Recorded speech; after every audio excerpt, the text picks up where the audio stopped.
কবরের মধ্যে কিছু কিছু ব্যক্তির লাশ ফেরেশতারা খুঁজে পাবেন না। ফেরেশতারা কবরে আসবেন, আসার পরে দেখবেন যে কিছুক্ষণ আগে যে মাইয়াতকে দাফন করা হলো সে মাইয়াতের লাশ কবরের মধ্যে খুঁজে পাচ্ছেন না। আল্লাহ রাসূল সাল্লাল্লাহু আলাইহি সাল্লাম বলেন, বুখারীর বর্ণনায় আসছে যে মাইয়াতকে যখন দাফন করে আত্মীয় স্বজনরা চলে যায়, 40 কদম দূরে যাওয়ার পরেই তার কবরে ফেরেশতার আগমন হয়। দুইজন ফেরেশতা তার কবরে আসে। বুখারীর এক বর্ণনায় আসছে, আল্লাহ রাসূল সাল্লাল্লাহু আলাইহি সাল্লাম বলেন, আব্দু ইদা বুদিয়া ফি কবরিহি, যখন কোন বান্দাকে কবরের জগতে রাখা হয় তখন ওই বান্দাকে কবরে রেখে তার আত্মীয় স্বজন পাড়া প্রতিবেশীরা যখন চলে যায়, জুতার আওয়াজ এখনো শোনা যাচ্ছে কবর থেকে, তখনও ওই ফেরেশতারা তার কবরের মধ্যে উপস্থিত হয়ে যায়। ঠিক তখনই যখন কবরের মধ্যে ফেরেশতারা উপস্থিত হয়ে যায়, উপস্থিত হওয়ার পরে কিছু কিছু কবরে এসে দেখবেন যে কবরের মধ্যে লাশ খুঁজে পাওয়া যাচ্ছে না। ফেরেশতারা ডাক দিয়ে বলবেন, কি ব্যাপার? কিছুক্ষণ আগে একজন ব্যক্তির লাশ রাখা হলো, লাশটা গেল কোথায়? তারা তাকিয়ে দেখে যে বিশাল আকৃতির একটা পাখি কবরের মধ্যে শুয়ে আছে বা দাঁড়িয়ে আছে বা বসে আছে।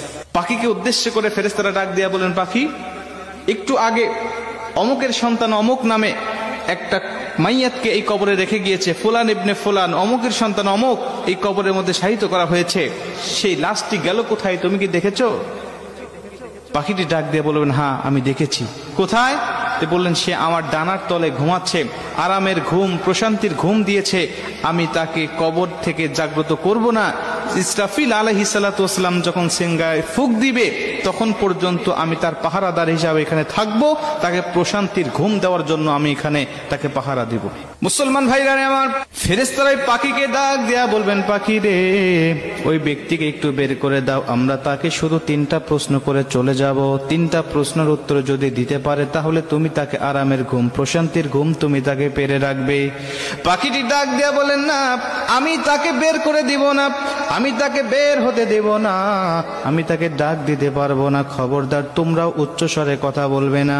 বান্দা বড় ক্লান্ত শ্রান্ত শরীর নিয়ে, দেহ নিয়ে দুনিয়াতে আল্লাহর ইবাদত বন্দেগী করে এসেছে, আমি তাকে প্রশান্তির ঘুম পাড়িয়েছি, এই ঘুম থেকে আমি তাকে জাগনা করতে পারবো না। জোরে কোন সুবহানাল্লাহ।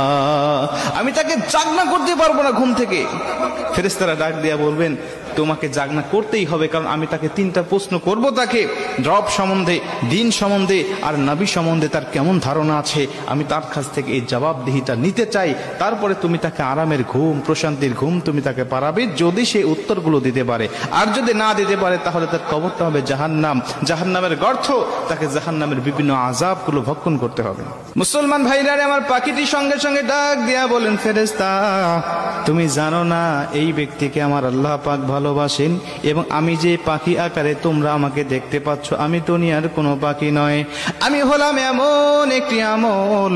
দুনিয়ার জমিনে বান্দা যত কোরআন তেলাওয়াত করেছে, দুনিয়ার জমিনে নামাজের মধ্যে বান্দা কোরআন তেলাওয়াত করেছে, দুনিয়ার জমিনে বান্দা আল্লাহর জিকির করেছে, দুনিয়ার জমিনে তাহাজ্জুদে আমাকে তেলাওয়াত করেছে, দুনিয়ার জমিনে বান্দা সর্বসময় আমার তেলাওয়াত করেছে, ঈশার নামাজের পরে বান্দা আমার সূরা মুলুক তেলাওয়াত করেছে, ফজরের নামাজের পরে বান্দা আমার সূরা ইয়াসিন তেলাওয়াত করেছে, মাগরিবের নামাজের পরে আমার সূরা ওয়াকিয়া তেলাওয়াত করেছে।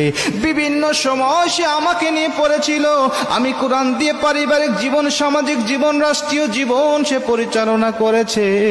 এজন্য আমি কোরআন তাকে আজকে এই কঠিন মুসিবতে একা রেখে যাব না। আমি এসেছি তাকে পাহারা দেওয়ার জন্য, কবরে, মিজানে, হাসরে ফুলসিরাত পার করাইয়া বান্দাকে জান্নাত দেওয়ার আগ পর্যন্ত আমি তার পিছন থেকে সরব না। জোরে কোন সুবহানাল্লাহ। আমি তার পিছন থেকে যাব না, আমি কঠিন মুসিবতে তাকে একা ফেলে রেখে যাব না। তুমি চলে যাও, তার কাছ থেকে তোমার উত্তর নিতে হবে না। তিনি ডাক দিয়া বলবেন, না, উত্তর দিতেই হবে, বের করে দাও। বলছেন, তোমার যদি সাধ্য থাকে তাহলে তুমি আমার ডানার তল থেকে তাকে বের করে নাও। ফেরেশতারা তার ডানার তলে খুঁজবেন, তন্ন তন্ন করে খুঁজবেন। হাদিস শরীফের মধ্যে আসছে, কিন্তু লাশটি খুঁজে পাবেন না তারা। মুসলমান ভাইরা আমার, ফেরেশতারা আল্লাহকে ডাক দিয়ে বলে, মালিক, অমুকের সন্তান অমুককে এই কবরের মধ্যে কিছুক্ষণ আগে রেখে গিয়েছিল তার আত্মীয় স্বজন, কিন্তু এখন তো তার কবরে তাকে পাই না, কেন, কোথায় গেল, আপনি আমাদের